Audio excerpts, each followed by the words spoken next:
Saudara Menteri, terus terang saya sedih,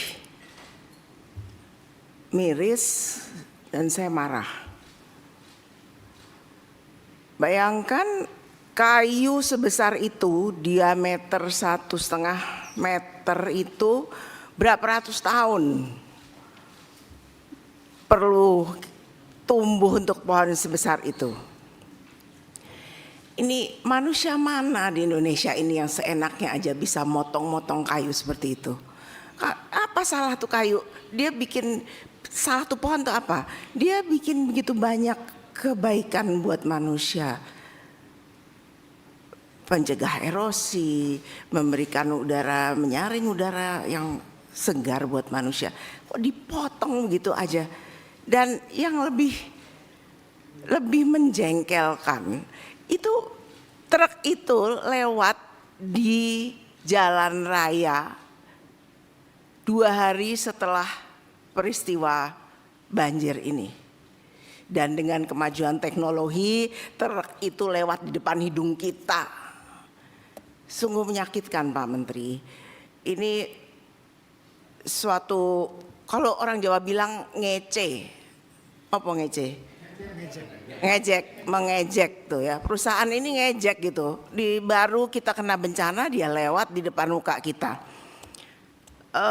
Ini suatu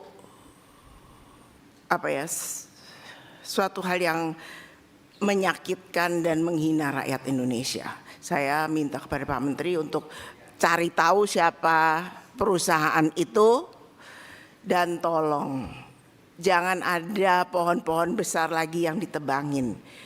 Hentikan semua ini. Saya tidak mau, kami tidak mau hanya sekedar moratorium. Moratorium tuh besok-besok saya hidupin lagi. Tapi dihentikan, nggak usah ada lagi itu pohon-pohon besar yang dipotong-potong. Kita setuju semua ya teman-teman ya. Kemudian itu ada pohon-pohon juga yang sampai memenuhi pantai, memenuhi sungai. Itu kan bukan hanya itu akibat apa? Ya tadi Pak Alex bilang pembukaan lahan baru untuk perkebunan, pertambangan.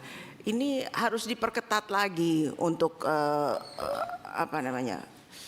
syarat-syaratnya. Jangan kita biarkan gitu saja. Sudah cukuplah ini, jangan lagi ke depan mau siapa kayak itu di belakangnya, mau bintang-bintang kayak mau apa. Kita ini mewakili rakyat Indonesia. Bapak juga ditunjuk sebagai pembantu presiden yang dipilih oleh rakyat Indonesia. Kita tegakkan hukum yang setegak-tegaknya, siapapun itu kalau memang merugikan bangsa dan negara, merusak tanah dan hutan kita, ditindak aja. Bapak nggak usah takut-takut. Kami di belakang Bapak. Baik, silakan Pak Menteri untuk memberikan tanggapannya atas pertanyaan-pertanyaan dari kawan-kawan. Terima kasih Ibu Ketua, Bapak Wakil Ketua, dan seluruh anggota Komisi 4 DPR RI yang mewakili fraksi masing-masing tadi, Pak Sony, Bu Alin, Bu Melati, Pak Rajiv, kemudian Bu Hindun, Pak Rahmat Soleh di atas sana, Pak Heri, dan juga pimpinan yang tadi memberikan saran, masukan, evaluasi, dan sekaligus motivasi. Pak Sony sudah. Nomor 1 tadi Pak. Pak Sony nomor 1 tadi kita sebutkan. Pertama Ibu, Bapak sekalian, secara umum saya harus komentari karena memang banyak sekali tadi pertanyaan-pertanyaan yang satu sama lain melengkapi, menegaskan sekaligus overlap. Perintah Bapak Presiden kepada saya ketika ditunjuk menjadi Menteri Kehutanan itu 2. Pertama beliau katakan, kamu jaga hutan, yang kedua kamu harus berani. Dua yang disampaikan Pak Presiden. Dan dengan apa yang saya miliki, dengan tim yang saya miliki, kita terus berusaha bertransformasi untuk menjaga hutan kita lebih baik. Tadi banyak yang mengatakan ini sekedar data, tapi kira-kira data itu adalah penanda. Data statistik itu memang kita tidak bisa berhalakan, tapi paling tidak itu menjadi penanda apakah yang kita kerjakan baik, buruk, dan apa yang harus disempurnakan. Ketika tadi ada angka bahwa angka deforestasi kita dibanding tahun lalu itu rendah, bukan berarti kita harus menepuk dada. Betul tadi dikatakan oleh teman-teman yang lain secara historis, tadi Pak Wakil Ketua Pak Yohan, Pak Rajif tadi juga mengatakan bahwa secara historis memang ada kesalahan struktural yang jangan diulangi lagi. Dan oleh karena itu penurunan angka deforestasi yang sementara ini kami lakukan itu memang tidak cukup mengkompensasi apa yang terjadi pada masa lalu. Dan oleh karena itu Bapak Ibu sekalian, saya ingin tegaskan pada masa saya setahun ini saya sudah minta data secara terang benderang kepada teman-teman. Selain PSN yang diperintah oleh Pak Presiden, dan ini merupakan cita-cita beliau, asta-cita beliau, ya. Saya tidak pernah menerbitkan pelepasan kawasan kecuali satu di luar PSN, yaitu pelepasan kawasan untuk kepentingan IAIN di Kampung Pak Johan di Bima 59,19%.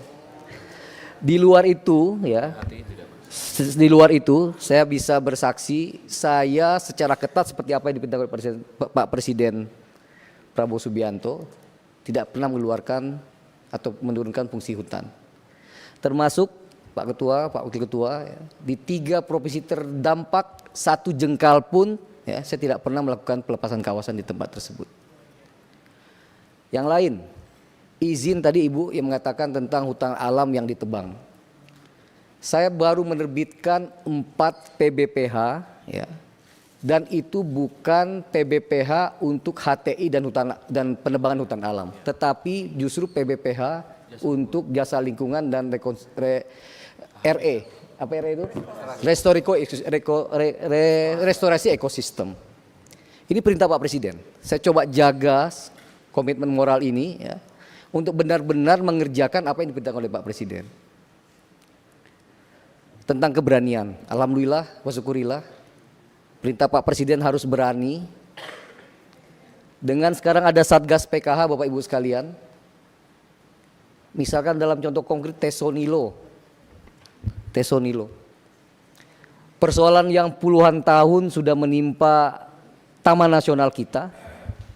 Insya Allah saya adalah menteri pertama yang bisa menginjakkan kaki ke sana dan memulai memperbaiki Taman Nasional kita tersebut. Insya Allah nanti di Desember, paling tidak sampai Desember akhir nanti, Tesonilo yang total jumlahnya 81.000 yang sekarang diokupasi oleh masyarakat yang bersifat ilegal, kita berunding, kita persuasi kepada masyarakat, insya Allah akan mulai direalokasi secara damai sehingga nanti Gajah Domang dan saudara-saudaranya itu akan memiliki ekosistem yang lebih luas lagi dari 12.000 hektar, insya Allah menjadi 31.000 hektar. Jadi memang 2 perintah itu harus dikerjakan dengan memperbaiki tata kelola governance kita. Tidak mudah Bapak, tidak mudah. Karena dikatakan tadi Bapak sendiri mengatakan memang masalahnya sudah cukup besar. Nah, apa yang harus kita perbaiki? Kalau tadi Pak Pangkat tadi, apa yang kita perbaiki? Saya kira Bapak Ibu sekalian sudah menginisiasi revisi undang-undang kehutanan. Saya kira itu penting sekali. Kalau kita bicara tadi Pak Sony tentang tata kelola, tadi Bu Alin juga melihat masa depan tentang itu ya. Semua tadi tetap tentang Pak Rajif juga tentang tata kelola, Bu Hindun juga tadi. Saya kira kita punya pengalaman panjang bagaimana hutan dikelola dan bagaimana kemudian cara mengelola kita itu tidak maksimum untuk memproteksi hutan kita. Yang terjadi pada undang-undang sekarang Bapak Ibu sekalian, hutan produksi dan hutan lindung itu otoritasnya ada di provinsi. Di provinsi. Sementara tapaknya hutan produksi dan hutan hutan lindung itu ada di kabupaten kota. Bupati apa mau ikut terlibat menjaga itu karena nomenklaturnya bukan mereka? Tidak terlibat. Apakah Kementerian Dinas Kehutanan di provinsi juga mampu untuk melakukan itu? Saya baru dengar dari Kepala Dinas Bengkulu, ya, anggaran yang mereka miliki untuk pengawalan hutan hanya 50 juta per tahun. 50 juta per tahun. Jadi nampaknya betul tadi beberapa Bapak menyampaikan bagaimana kita berharap sesuatu berubah tapi dengan cara yang sama. Komitmen moral perintah Pak Presiden saya coba jaga Bapak sekali lagi. Saya baru melakukan pelepasan kawasan hutan di PSN sekali lagi cuma satu di kampungnya Pak Johan untuk kepentingan pendidikan keagamaan. Tidak sejengkal pun saya melakukan pelepasan kawasan di provinsi terdampak bencana. Tapi komitmen moral dan komitmen politik semacam ini tidak bisa akan langgeng tanpa ada perubahan struktural, yaitu perubahan undang-undang. Saya katakan tadi Bu, pegawai kami sekitar 16.000. Se-Indonesia, polisi hutan kami jumlahnya 3.000. Di Aceh, hutannya 3,5 juta, polisi kehutanan kami 64 orang Pak. Satu orang harus mengawal 54.000 hektar. Jadi ini betul-betul kita pikirkan bagaimana kemudian ya, misalkan kita selalu belajar dari satu orde ke orde yang lain kita belajar, dan dari kita mesti bisa memetik pelajaran dari apa yang terjadi itu. Ketika dulu Orde Baru dikritik bahwa sistem sentralisasi mengakibatkan kerusakan hutan dan kemudian didesentralisasi, hutan kita tambah rusak Pak. Ketika dulu bapak-bapak bupati, bapak-bapak gubernur memiliki otoritas untuk melakukan alih fungsi hutan. Kemudian dikompromikan dengan sistem kongruen. Oh ada di pusat tapi juga ada di daerah. Tapi juga tidak terjangkau seperti yang saya katakan tadi. Pak Dori bikin cerita. Tapaknya ada di kabupaten kota, dinasnya tidak ada di kabupaten kota. Anggarannya jadi ada dua, selain undang-undang kehutanan juga undang-undang otonomi pemerintah daerah. Di Undang-Undang 23 kehutanan itu dianggap sebagai bukan hal yang dibagi dua itu. Bukan urusan wajib. Bukan urusan wajib, tapi itu adalah urusan pilihan. Jadi dua undang-undang menurut saya harus diubah. Bagaimana kemudian urusan kehutanan menjadi baik. Yang kedua tadi struktur. Ada polhut di kepala dinas Pak, tapi dia tidak akan nurut kepada dirjen gakum kami karena bosnya bukan dirjen, tapi kepala dinas. Nah saya kira revisi undang-undang termasuk melakukan pemberdayaan terhadap KPH, Kesatuan Pengelolaan Hutan, yang pada berapa tahun ini dilemahkan fungsinya menurut di Undang-Undang Cipta Kerja seperti yang dikatakan tadi, mau tidak mau memang harus kita hidupkan kembali. Tadi Ibu mengatakan 30% dihapus Undang-Undang Cipta Kerja, ya harus dikembalikan kalau kita memang ingin bersama-sama menjaga itu dan mencoba melaksanakan secara serius. Jadi saya setuju sekali lagi Pak Sony, kita berusaha semaksimal mungkin untuk menjaga hutan kita. Ya. Saya sudah katakan perintah Bapak Presiden. Saya terus terang otoritas tentu ada di saya Pak, tapi saya sebagai pembantu presiden tidak akan mengatakan sesuatu tanpa ada blessing dari beliau. Ketika tanggal 2 Februari saya mencabut 18 izin PBPH yang ngawur sengaur-ngaurnya, ya, kita catat ada kategorinya, ada peringatannya, proses segala macam. Ya. Mereka punya PBPH tapi membiarkan orang nanam sawit di sana. Mereka nunggu supaya mungkin ada tambang di sana, nanti ada penyelesaian B2B. Saya cabut Pak, 500.000 hektar, setengah juta saya cabut. Atas izin Presiden. Ya. Sekarang saya sudah identifikasi sebenarnya bukan pekerjaan karena banjir ini. Sama sekali bukan karena banjir ini. Ini sebuah proses yang panjang dan memang saatnya saya akan melapor ke Presiden. Ada lebih kurang 20 PBPH saya katakan tadi. Ya. yang luasannya sekitar 750.000 hektar yang pada saatnya memang harus dicabut karena memang tidak melakukan fungsinya seperti yang diperintahkan oleh undang-undang. Moratorium tadi Ibu mengatakan, ya, saya setuju sekali, ya. Bahkan kalau untuk hutan alam kalau kita cabut sama sekali, monggo ya. Karena memang sekali lagi saya baru menerbitkan 4 PBPH, saya dianggap, mohon izin Bu Ketua, selama ini saya dianggap tidak melakukan governance yang baik karena banyak izin yang tidak saya keluarkan. Perintah Bapak, saya katakan, jaga hutan. Karena kita tahu bisnis menebang itu sudah sunset, tapi kok masih banyak orang yang ingin berbisnis itu. Pasti ada sesuatu. Saya terbitkan 4 PPH tapi itu untuk jasa lingkungan, justru menanam. Bisnisnya sekarang menanam.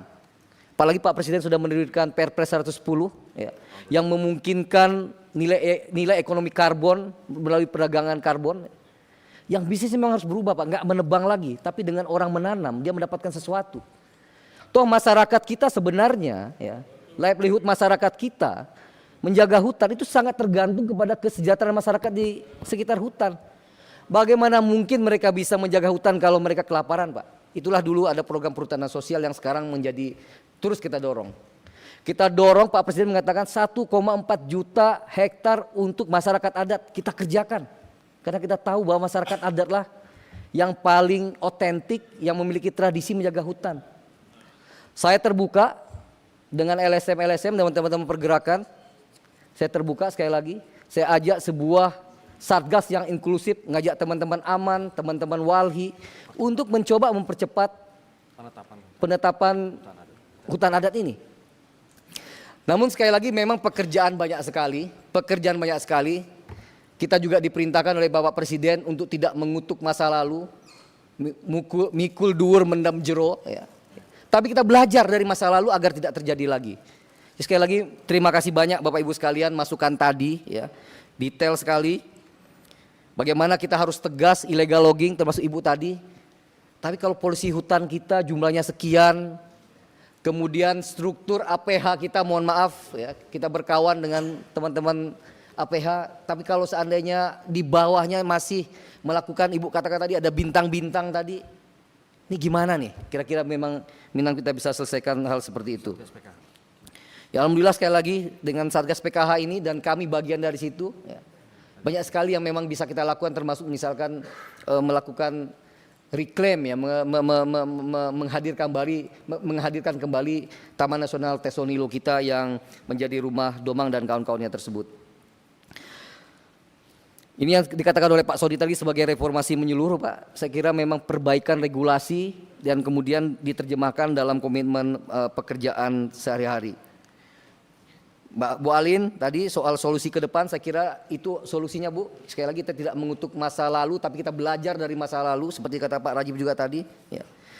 Jadi saya setuju ya RT RW dan salah satu masalah sekarang dulu ada badan koordinasi RT RW atau apa namanya yang sekarang tidak ada Bu. Jadi bagaimana mungkin, ini saya teman-teman dari daerah sering bilang, kalau memang ada masalah kemudian harus berkonsultasi ke banyak tempat, ke KATR BPN harus bicara, ke Kemendagri harus bicara.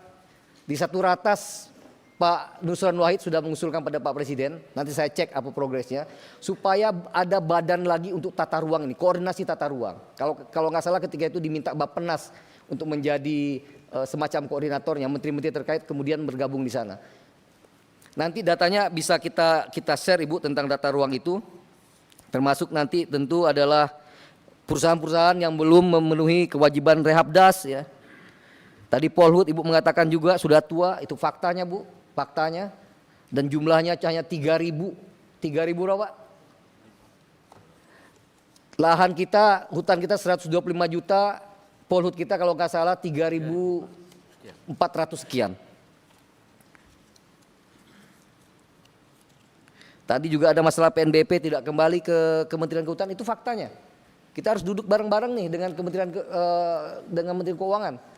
Pak Purbaya sudah datang ke kantor saya waktu itu, kita mendatangkan MOU ya. Salah satunya kita katakan, bagaimana mungkin kita bisa jaga hutan kalau seandainya PNBP yang disediakan hutan kemudian mampir ke dimasukkan ke Kementerian Keuangan, kemudian diredistribusikan secara proporsional kepada kementerian-kementerian lain.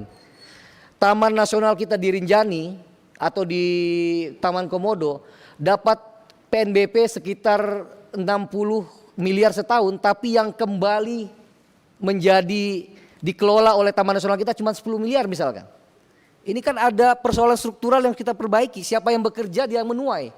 Siapa yang mendapatkan uangnya, ya dia yang harus mendapatkan kembali untuk dipergunakan kembali ke tapak, ke alam. Ke siapa kita akan komplain soal ini? Kan harus bersama-sama nih kita perjuangkan. Saya sudah berbicara dengan Pak Purbaya, namun mungkin ada struktur keuangan ya yang memang harus di-manage demikian rupa oleh beliau, sehingga memang belum bisa seperti yang kita harapkan itu.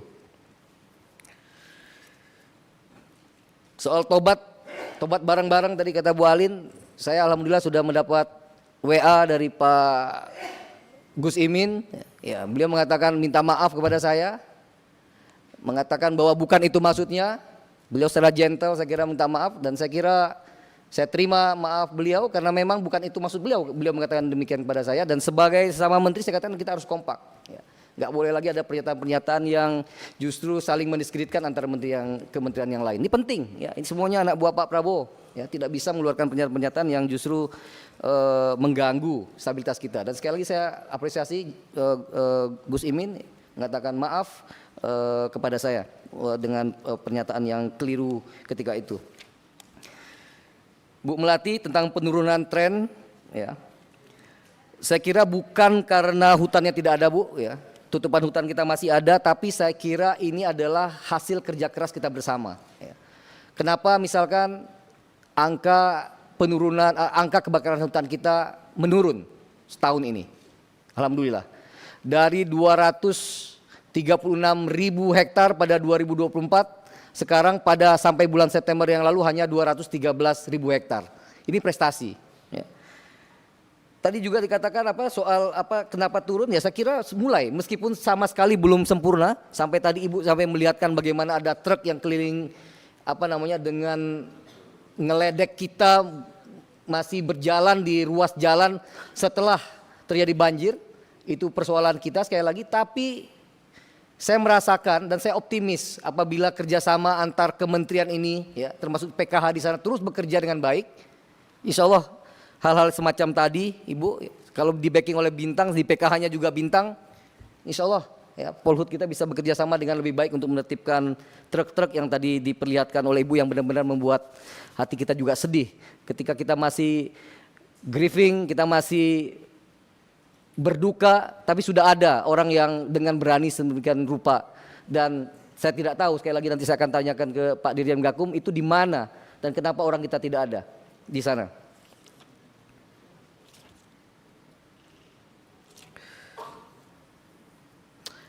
Detail citra Ibu nanti kita bisa serahkan ke Ibu. Saya kira ini juga hasil data citra, ya. Kinerja PBPH buruk, sekali lagi saya punya komitmen, Bu, untuk mencabut PBPH yang kinerja buruk tadi, tentu dengan kriteria yang ketat, ya, dengan ketat dan keberanian yang seperti yang diperintahkan oleh Pak Presiden Prabowo Subianto.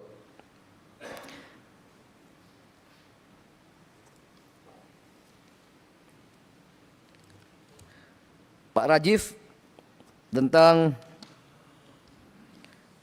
akumulasi masa lalu, kerusakan historis, dan segala perbaikan struktural seperti yang saya katakan tadi, Pak Rajib. Kita tidak bisa hanya memadamkan api, tetapi bagaimana memastikan memang api-api itu tidak menyala lagi dengan seperangkat peraturan berikut anggaran dananya yang memang cukup untuk mengatasi tersebut. Karena sekali lagi bagaimana kita ingin berharap suatu hal berubah tapi dengan cara yang sama. Soal PLTA Batang Toru segala macam tadi saya sudah katakan, Pak Rajib, kami sudah mengidentifikasi, saya tidak bisa sampaikan di forum ini apa saja, tapi sudah ada lebih kurang 12 subjek hukum perusahaan yang teridentifikasi, diduga melakukan pelanggaran, dan hari ini dari kemarin sebenarnya Polhut kami sudah ada di lapangan, dan saya kira 1-2 hari ini akan ada hasil yang bisa kita rilis kepada publik dan juga kepada Komisi 4 tentunya. Khusus tentang TPL, Pak. Jadi sekali lagi tidak hanya TPL, tapi ada 20 tadi PBPH, ya, yang bermasalah yang akan coba kita tertibkan, termasuk melakukan rasionalisasi terhadap izin TPL ini. Ya. Di konsesi TPL yang sekitar 180.000, 167.000 itu sudah ada sekitar berapa yang udah sertifikat? Yang ada sertifikat berapa? 46.000 terfragmentasi, Pak. 46.000-nya sudah terfragmentasi dan diantaranya juga telah terbit sertifikat. Jadi ada TORA, ada APL, ada perhutanan sosial, ada pengajuan lain sebagainya. Ya, oleh karena itu nanti akan kita rasionalisasi sehingga tentunya bagi perusahaan ini juga sehat. Dia hanya menguasai sesuatu yang memang bisa diproduksikan. Sisanya nanti tentu akan kita pergunakan untuk kepentingan macam-macam tadi. Apakah bisa untuk TORA, apakah bisa untuk kemitraan konsesi ya, yang bisa dilakukan dengan perusahaan-perusahaan tersebut. Kemudian Bu Hindun, anggaran HERAL itu PR kita Bu. Pak Alex dari ketika pengajuan anggaran sudah berteriak kencang saya kira. Saya tertolong untuk itu, tapi akhirnya ya, dengan politik anggaran ya, antara pemerintah dan Banggar dan DPR baru segitu. Ada kenaikan sekitar 1 triliun, masih kurang. Insya Allah nanti di ABT nanti terutama saya kira kita akan mulai berbicara tentang terutama tentang DAS ya, yang ada di tempat-tempat yang terdampak ini.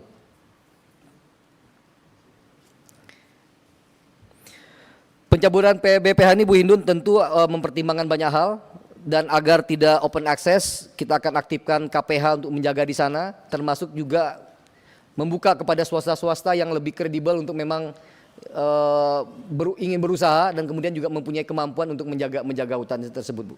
Tapi saya arahkan sekali lagi PBPH-nya bukan PBPH untuk PBPH alam ya, tapi justru PBPH restorasi ekosistem atau jasa lingkungan. Tobat Naswa sudah saya sampaikan tadi Bu. Sama-sama tobat kita. Pak Rahmat Soleh, saya tidak denial Pak, saya sama sekali tidak denial. Saya tadi mengatakan bahwa banyak faktor yang menyebabkan banjir ini kompleks, dan kombinasi antara faktor itulah yang menyebabkan banjir tersebut. Cuaca hanya salah satunya. Lebih dari itu memang ada evaluasi dari kami, ya, evaluasi dari kami tentang hutan, tentang AMDAL di kementerian lain, pemerintah daerah sendiri. Kalau tadi dikatakan PPKH Pak, ada bukaan tadi di Batang Toru segala macam, ya, bisa saya saksikan misalkan ada persoalan apa itu yang besar, Green Court, Agin Court misalkan yang sering viral itu dari tahun 80 itu udah jadi APL Pak. Saya juga baru tahu ketika kasus ini saya minta Dirjen Planologi menyerangkan kepada saya. Dari tahun 87 sampai kemudian ada perubahan tata ruang di 2005. Ya, di 2005 itu memang APL bukan kawasan. Meskipun di sekelilingnya itu adalah Taman Nasional. Siapa yang membuat RT RW? Siapa yang mengajukan RT RW? Kita bersama Pak. Ada keterlibatan pemerintah daerah juga di sana. Di masa-masa itu. Jadi sekali lagi saya tidak mengatakan, apalagi saya berapologi, saya defensif bahwa ini ada terkait dengan hutan. Iya, oleh karena itu kita harus perbaiki Pak, perbaiki diri kita agar sekali lagi dikatakan tadi semua terenyuh. Saya di hari kedua Pak juga datang ke Agam, dari Riau saya datang ke Agam melihat sendiri dengan Bapak polisi. Saya kebetulan dapat mengevakuasi 2 jenazah di depan mata saya sendiri. Sangat sedih Pak, sangat sedih sekali. Tapi apa kemudian yang bisa kita lakukan untuk perbaikan secara struktural yang tadi mudah-mudahan sudah bisa saya coba sampaikan kepada Bapak Ibu sekalian. Lahan kritis 12 juta ini sudah di-announce oleh Pak Presiden di UN General Assembly di New York. Ya. Kita sedang bekerja untuk itu Bapak. Salah satu caranya karena memang keterbatasan APBN dan saya kira bisa yaitu melalui skema perdagangan karbon. Saya sudah bertemu dengan beberapa entitas pedagang di Belem kemarin atau di Sao Paulo, ketemu dengan beberapa investor, green investor yang ingin memang melakukan restorasi ekosistem di kita, termasuk melakukan restorasi di 12 juta hektar ini. Saya berharap justru lebih banyak nanti keterlibatan swasta yang mendapatkan insentif dari bisnis menanam daripada menebang. Ini yang memang digambarkan secara baik di Perpres 110 tentang nilai ekonomi karbon tersebut. Saya setuju Pak, kalau memang ada ruang untuk memperbaiki Undang-Undang Cipta Kerja dan mengembalikan angka 30% minimum sebagai daya dukung daya tampung itu, saya sangat setuju sekali. Itulah Pak, soal Satgas PK itulah yang diumumkan oleh Pak Presiden ketika berada di Padang tersebut. Ya, meminta kepada Satgas PKH dan kami bagian dari situ untuk kemudian dapat meminta denda kepada para perusahaan-perusahaan itu. Ya, ambil dari perusahaan itu dan kemudian denda itulah kemudian yang akan dikembalikan pada masyarakat, terutama masyarakat yang ada di 3 provinsi terdampak. Saya sudah tanda tangan Pak, untuk sawit saya sudah tanda tangan, sekitar 6 triliun saya tanda tangani. Sekali ditagih sekarang bareng-bareng oleh Gakum dan oleh Satgas PKH. Pak Heri, saya setuju Pak, identifikasi tanpa eksekusi memang tidak ada perlunya Pak, dan oleh karena itu itulah gunanya kita membuat sebuah rencana yang memang executable, yang memang mungkin dieksekusi, tidak hanya daftar mimpi yang nampaknya indah tetapi tidak bisa kita laksanakan. Ya tadi Bapak mendukung ya Polhut, memang begitu Pak. Saya katakan tadi angka Polhut kita di Aceh sebagai contoh saja ya, hanya 64 orang untuk mengcover 3,5 juta hektar, artinya satu orang harus 54.000 hektar untuk dalam pengamanan tersebut. Insya Allah Pak, kalau dibantu Pak Heri saya akan semakin tegas Pak Heri. Pak Pangga, Pak Wakil Ketua, kalau kita dudukkan persoalan seperti itu tadi tuh, ya. Persoalannya adalah persoalan lama yang bergulung, ya, yang tidak terselesaikan persoalan strukturalnya. Jadi seolah-olah nanti masing-masing menteri yang hadir akan hanya menambal sulam terhadap apa yang terjadi pada masa lalu. Dan oleh karena itu sekali lagi, revisi Undang-Undang Kehutanan termasuk revisi Undang-Undang Pemerintah Daerah mesti memasukkan sektor kehutanan sebagai sektor wajib. Sehingga mata anggaran di daerahnya pun akan dimaksimalkan untuk sektor kehutanan. Saya kira udah banyak. Oh Pak Pangga udah nggak ada ya? Gimana? Skip aja maaf ya. Pak Johan, makasih sudah mengingatkan kembali apa yang pernah saya bacakan di forum ini pertama kali saya datang.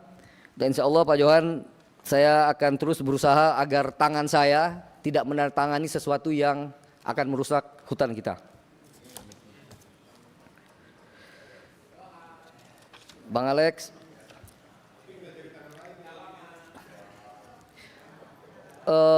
tentang HTI, saya kira kita punya cara menghitung yang sudah relatif valid Pak, karena juga dikurasi oleh teman-teman di Simontana misalkan, bahwa yang kita hitung itu memang tegakan hutan alam. Jadi kalau misalkan ada penanaman hutan HTI itu bukan termasuk dari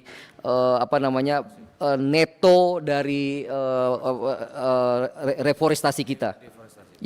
Ya kalau penanamannya berarti kan bukan neto dari usaha reforestasi kita. Jadi betul-betul hutan alam Bang kalau penghitungan itu.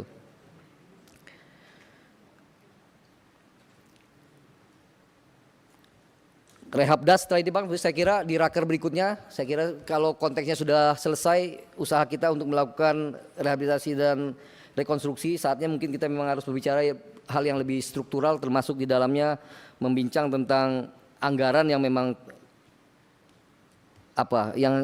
yang layak ya diberikan untuk daerah terdampak ya, untuk melakukan mitigasi yang lebih baik lagi.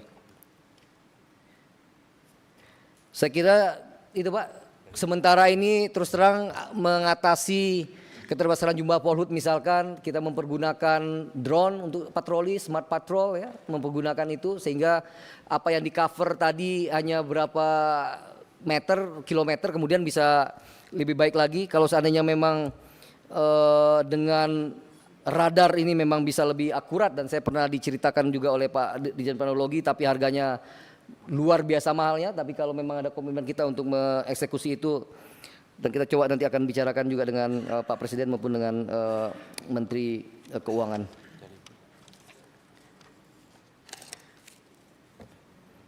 Terakhir Bu Titi, terima kasih atas motivasi Ibu, peringatan Ibu kepada kami.